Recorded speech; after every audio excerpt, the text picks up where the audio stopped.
Hi. I have just gone through some deep shit deconditioning.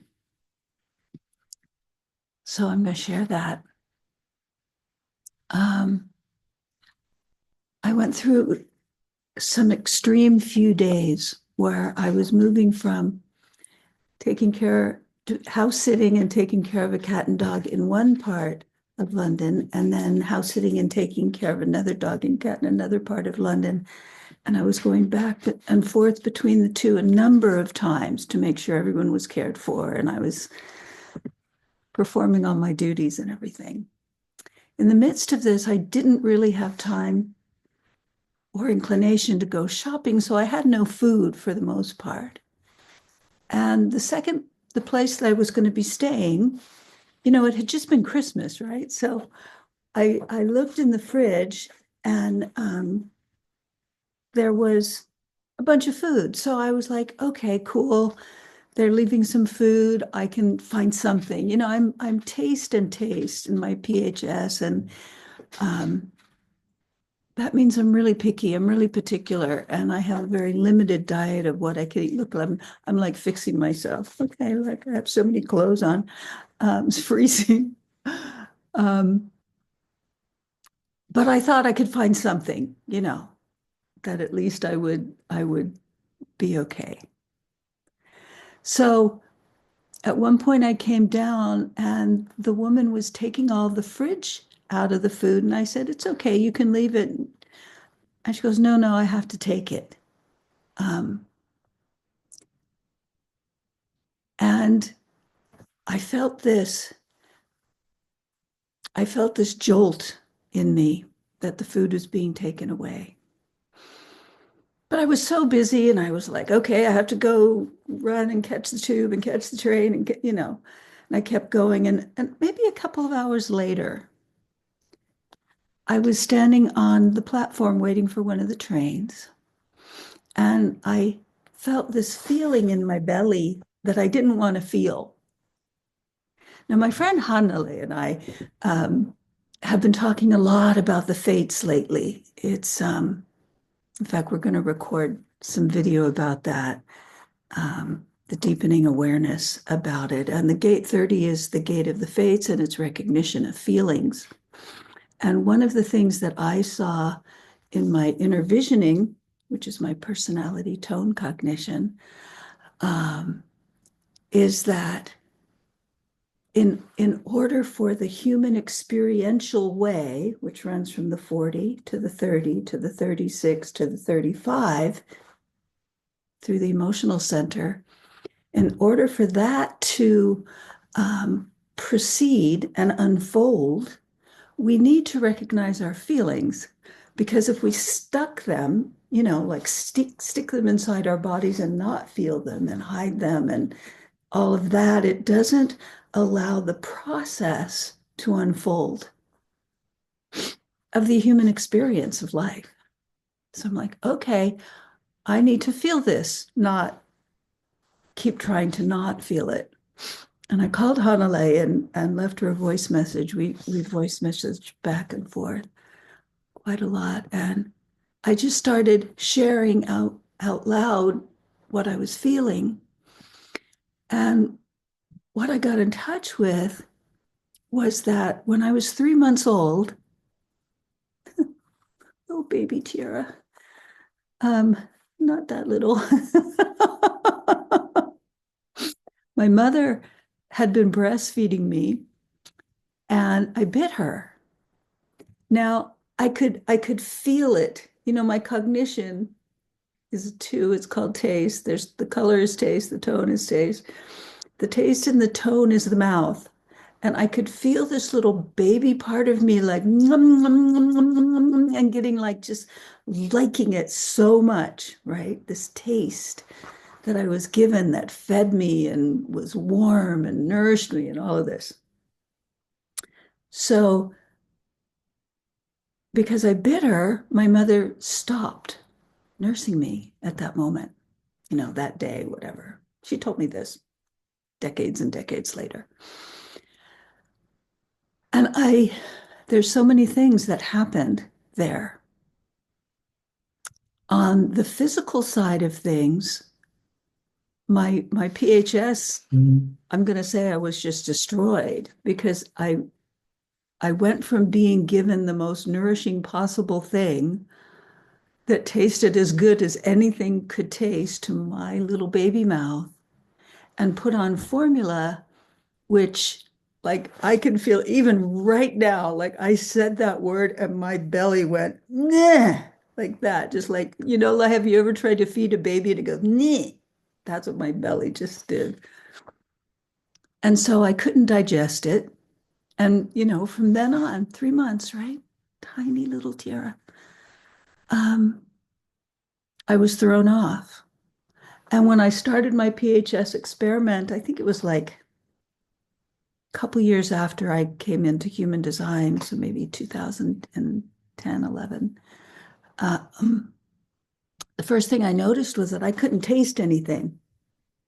Like I would put things in my mouth. I didn't know if it tasted good.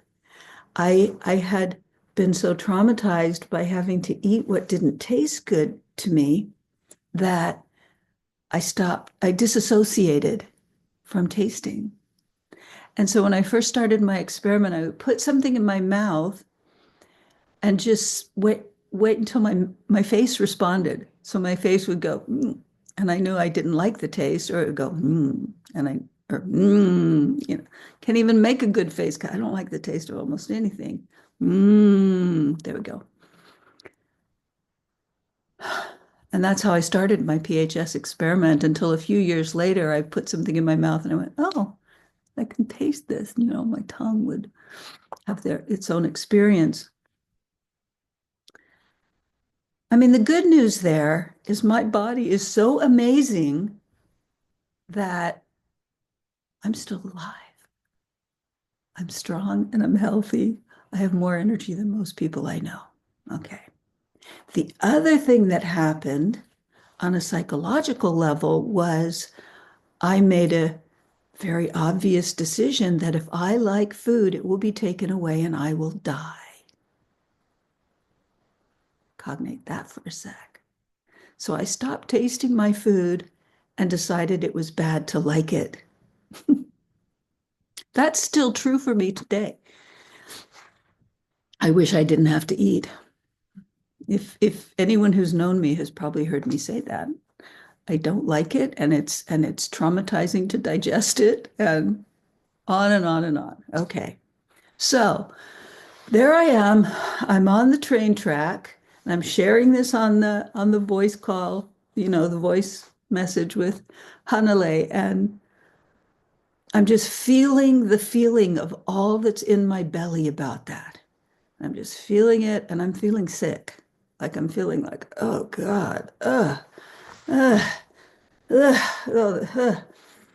And then for the rest of the day, and I thought I was on my way into central London and I was going to go to Fortnum and Mason and look at all the sales and have this lovely markets day. I'm a markets person in my environment. And so that's like my delight, right? And so I went to central London and I just was feeling sicker and sicker and sicker. And I had to stop every block or so. And, I would find a nice hotel to go to the bathroom in, and I would be letting things out of my digestive system and not feeling better, but, at least things were moving out downward. Then I started feeling like, uh-oh, something's going to move out. If this is too much information, you can stop now. This won't be too much longer, this bit. And I was like, I felt as rotten as I ever feel. And it wasn't unfamiliar. It was like the feeling in my belly that I'm always sort of aware of and wanting not to feel, unless, something else is going on that just I'm fully immersed with my attention onto. Certainly, if ever I'm on a down wave, that's part of it. I also have an open spleen, so I don't have that natural feel good in my body that comes from that lymphatic cleansing that the spleen people have naturally. So then I start feeling like I'm going to puke. I'm in, like, I'm walking in front of the Ritz Hotel, okay? Like, not the place you want to start throwing up, right? Not the place I do. And it's cold, it's freezing cold. At one point, so I'm like, I just gotta have to get back to the house. I have to get back to the house. I'm like, I'm trudging around on my way back to the house. I'm like, I don't know if I'm gonna make it. I saw I saw a guy changing the bin bags in the rubbish cans, and I asked him if I could have one of those plastic bags. And now I'm walking around with it just in case. And it's a good thing I had it because I didn't quite make it home before I just threw everything up. I'd only had one meal. It was a little salad in the morning. And I felt a little better after that. And then the next 2 days, I couldn't eat. I hardly had any energy. I was just laying around like I was watching shows, what else? And then at a certain point, I started getting these horrible cramps. It was like menstrual cramps, like muscle cramps here in my chest, like right here, right between my breasts, like right here, right? And I was later on, I think it was the next day, this happened. Oh my God. I was talking to Hanale and she goes, well, where is it? And I said, it's right between my breasts. I said, oh, that's like my sternum. That's my G center. That's where the monopole lives. And she goes, she cognated that. And at another point, I said, I think I've touched on my original wounding in this lifetime. And she said, oh, and she's got this great mind that puts things together. We do this really great thing together. And she said, well, according to Gene Keys, I didn't know this. I don't know so much about Gene Keys. Richard Rudd says that the original wound is held in Venus. And my Venus, both of them, actually, personality and design, are both in the G center, the 46 and the 15. And one of mine, I thought it was personality. Now I think it's my personalities in the 46 and design in the 15. And my design Venus is in the 46.4. And I know, okay, this is an aside. If anyone can help me understand the foundation of the teaching I'm about to talk about. Um, I know that my Venus is in Libra, and Venus in Libra is in its home. So it's delighted to be in Libra. But my Venus is in detriment because the 46 is connected to the 29. I have the whole channel, and the 29 in the sacral is in Pluto. If my 46 were in Pluto, it would be in detriment. So because it's connected to Pluto, it goes into detriment. I understand the mechanic, but I don't understand why. I don't understand the foundation of that. So if anyone can give me the foundation of why that Pluto pulls me into detriment rather than maybe I would pull the Pluto into something nicer because I'm in my domicile, in my home. Um, so it's not that I don't understand the mechanic and what's happening. I just don't understand the foundation of that. So if anyone does, let me know. Okay. So the name of this gate in detriment, the detriment 46.4 is the dog that bites the hand that feeds it. So we're talking about that. And suddenly I burst into laughter and I say, oh, or the baby who bites the breast that feeds it. Oh my God, we cracked up like you can't make this shit up. Okay. So,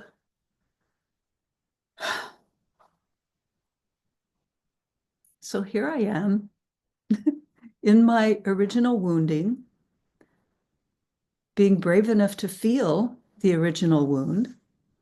The other thing about this mechanically is that my design Earth. So that's connected, the earth is what grounds the sun, and the design is the body. And the design sun earth are connected to the PHS, which is about the cognition of the brain and the digestion that feeds the brain so that the brain can have its cognition. My design earth is in the 19th gate. My design Chiron is also in the 19th gate. And Chiron in mythology is called the wounded healer. And it speaks to the wound that never heals. It's the wound that at Chiron return, if you can surrender to the wound, you can become the healer or the teacher. But it's not like you don't have that wound, you carry it.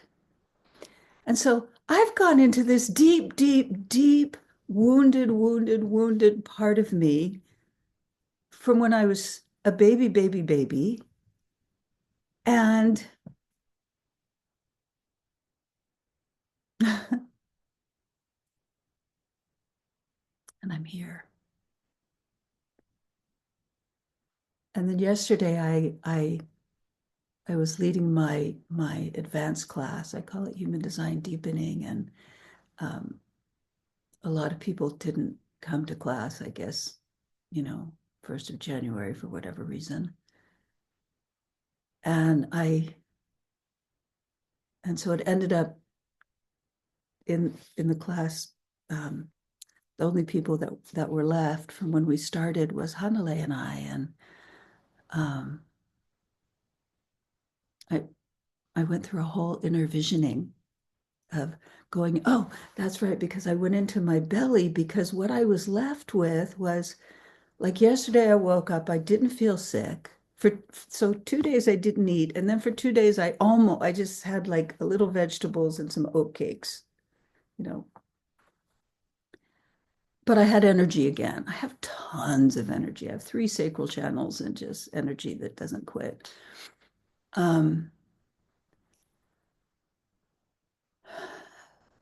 And I have actually like a really slender body, like my bones are really kind of thin, and I have muscular good legs and arms and everything. But then I have this belly that sometimes gets really bloated. And so it was feeling really bloated, and it didn't feel like me. So I started just closing my eyes and going into my belly and into my belly. And then this whole inner visioning happened, which I'm going to see if I can take the video that we made of that and publish that later, because I found myself falling into my completely open ego, and then into my and this is through like mythological imagery within me, and then with it, and then into my defined emotions, and through again feeling the feelings of all of that, my belly started feeling like a part of me. And this is the next day. And lo and behold, there's a blue sky, which I haven't seen like this in many a day, many a week, maybe. And I'm going to go out and walk around in it. And this story that I'm telling is not complete, just as my life isn't complete. And deconditioning is never complete. For those of us who begin our human design experiment as grown-ups, it's an ongoing process, and how can I love myself, and how can I be myself, and how can I engage my mind to be an ally and an outer authority instead of a not self junkie. So there we go. We are in the period where it's available to us to look back at the last year and see what has been this year, leading up to the Rave New Year, which begins when the sun gets into the gate 41. And we're also in the time of mutation. And I don't remember exactly when it changes, but when this was all going through, I know at least some of it was when we were in the Godhead Vishnu, which I didn't know anything about. I looked it up, and it sounds to me like Vishnu is one of the fates. You know, it was like the creator, the maintainer, and the destroyer is what the Hindus say. And the fates are said to be the spinner, weaver, and cutter. So it's basically the same imagery. And the fates were in the gates too during this time. So the fates are here for the unfolding. And do you have the courage to feel what's there for you to feel, to recognize what you're feeling? You know, feeling in your body, feeling in your psyche, feeling in your emotions, all of it. Can you be brave? Can you be valiant and feel the feelings for all of us to progress, to move forward in this unfolding life that is mutating with each breath we take? I love you. Mwah.